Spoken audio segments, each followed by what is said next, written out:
drop 'em. One hook and I'll rock 'em. One more and I'll stop 'em. Call the fighter, I'll lock 'em. Up 'em. If he reach, then I'll pop 'em. Street sweeper, I'll wash 'em. Homicide, come and chalk 'em. Drop 'em. One hook and I'll rock 'em. One more and I'll stop 'em. Call the fighter, I'll lock 'em. Up 'em.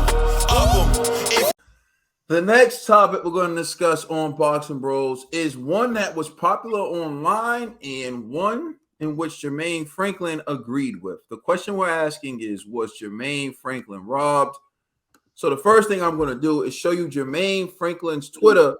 Oh, and please follow Jermaine Franklin. So Jermaine Franklin tweets, I was effing robbed.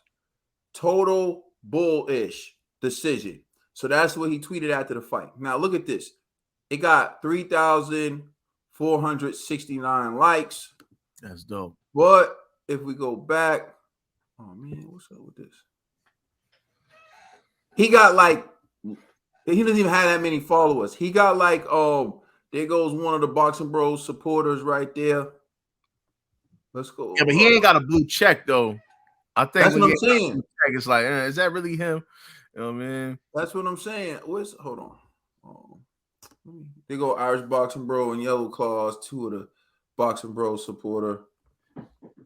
Those are the most dangerous graphic designers on Twitter. I know. Here he is right here. Let's go.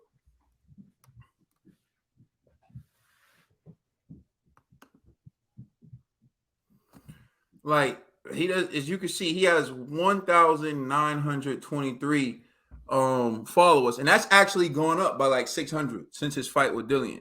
Yeah. So it got 3,000 likes. So if you're watching this, man, go like Jermaine Franklin's not like, but go follow Jermaine Franklin. I even decided to follow him after seeing that, man. And Lovejoy follows him. So that's all the endorsement you need. Lovejoy follows this man. All right. All right, so I will stop sharing that. Let me show. Here we go. This is what Eddie Hearn said. And this is courtesy of Michael Benson. Eddie Hearn on Dillian White majority decision over Jermaine Franklin. He said, it's not a robbery at all. It was a very close fight. I feel it was 115-113 to White. I can see a draw. I can see 115-113 to Franklin. Not really, but maybe. Anyone who says that's a robbery is thick as ish, in all honesty. That's what Eddie Hearn had to say about it. So now I'm going to turn it over to the commish, Krabby Shack, Trill Dollar Bill. What's your reaction to Jermaine Franklin saying he was robbed? Like I was saying, you know, I was at the Shaking Crab, you know what I'm saying? I had the Cajun sauce on my hands, so I couldn't really judge the fight, you know, do the scorecards how I wanted, because I had the clusters. I had, you know, some crab clusters. Cluster, not clusters. You know what I'm saying? Some scrimps. You know what I'm saying? A couple scrimps. But this is what I would say, right? When I was watching the fight, and I was dying when I seen Buddy. I told y'all that I was dying because I was like, I know bro's going crazy right there, right? So I'm sitting there and I was like, yo, is it the fact of the matter, right, that we expected Dillian to go out here and straight put on a show, and that Franklin was just doing his thing, that we started just cheering for Franklin? I'm like, was it one of those moments? You know what I'm saying? Like, Franklin wasn't supposed to be doing so good, and we started just, you know, maybe saying like he was, you know, because he was doing better than what we expected. But then I was like, I caught myself like, he's really putting in work. He's really putting in work. It's not a robbery. It was a close fight, you know? And this is what happens with close fights. Bro alluded to in the conditioning. If Franklin had better conditioning, he wouldn't be saying nothing about a robbery right now, because it would have been decisive. maybe they just need to run it back. Because Dillian didn't look like Dillian. And I was impressed by Franklin. And I just don't know what it is. Is it the decline of Dillian, or is this kid Franklin really is that good and he just needs to work on a few things? You know? So it just still left more questions for me. I'm thinking maybe we need to just run it back. But nah, it wasn't a robbery. It was a close fight. That's what I think. All right, Conspiracy. Yeah, robbery. I think that's extreme. It's excessive, you know. But this fight actually reminds me of a recent fight. Actually, I know y'all gonna hate me for this, but I have to say this.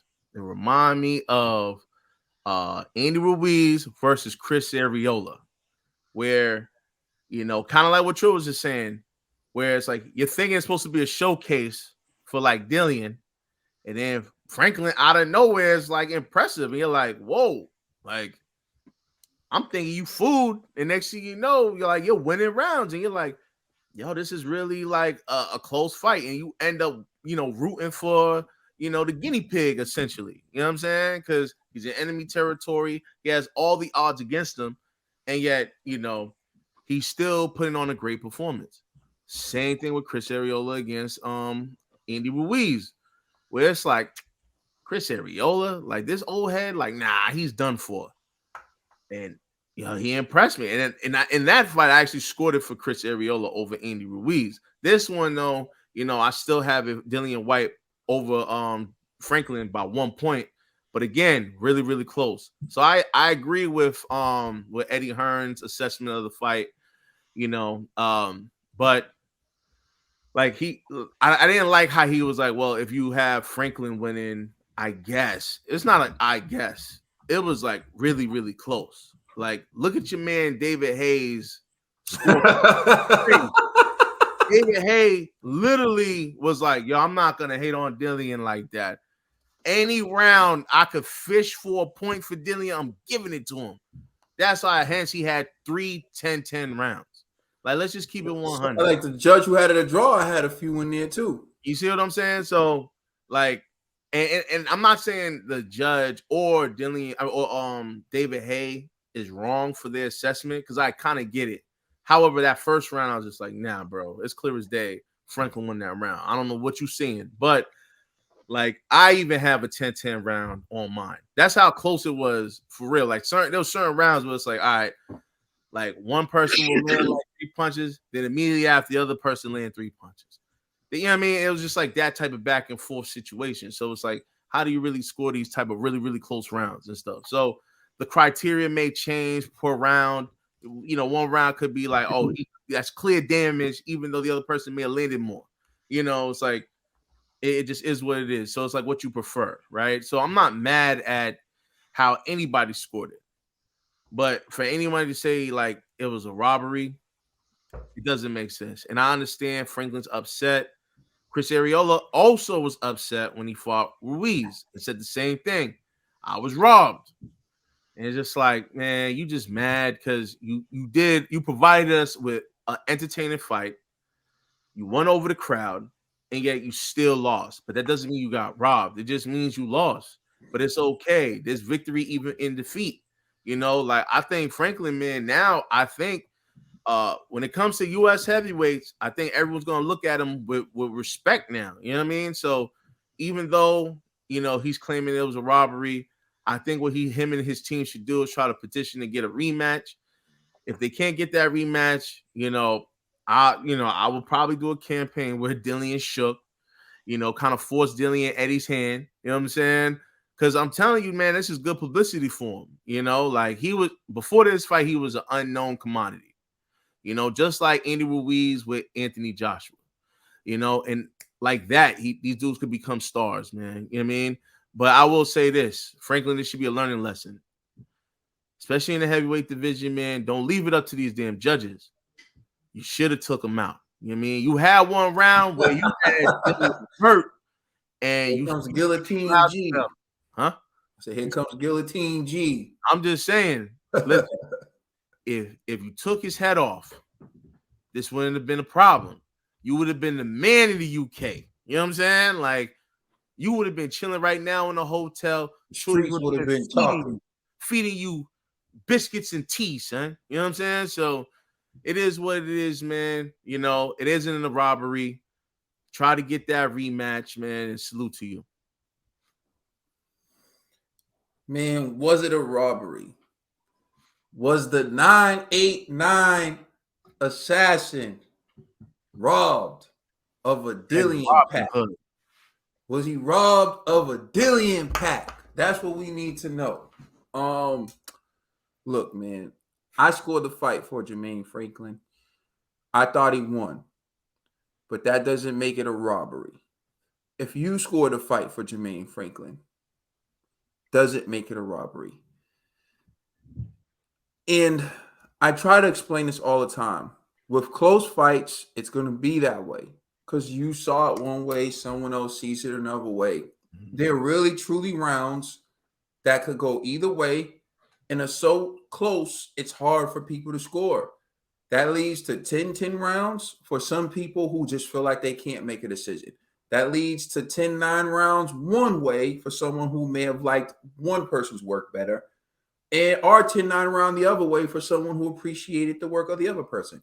Or maybe it leads to a 10-9 round for the guy in his hometown where everyone likes him and the crowd screaming for everything he does, so he gets the benefit.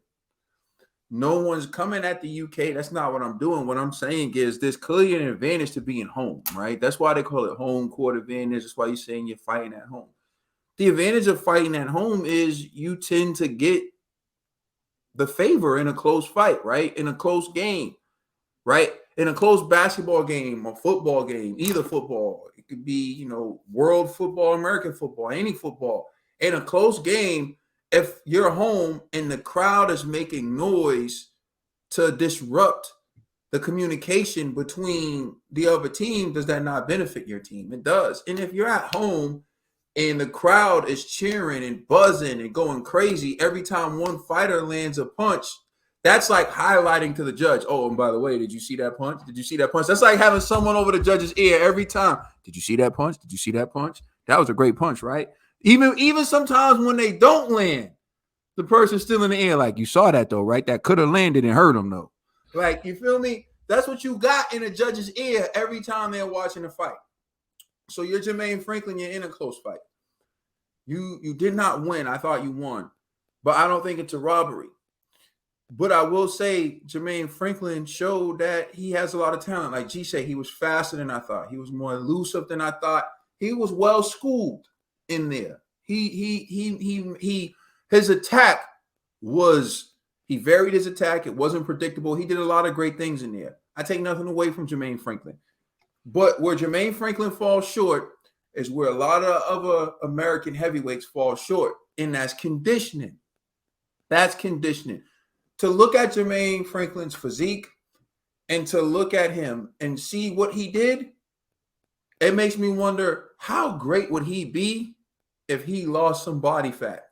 Yo, if he was 20 pounds lighter, he'd be a problem. And that's what I'm saying. I'm like, if he lost some body fat, and I'm not, because see, like, when people look at weight, I don't even look at weight like that, because you got weight, muscle, and for a heavyweight, when you put like weight on it, you don't know how much of it's muscle or whatever. So I would love to see him just lose like 5% body fat.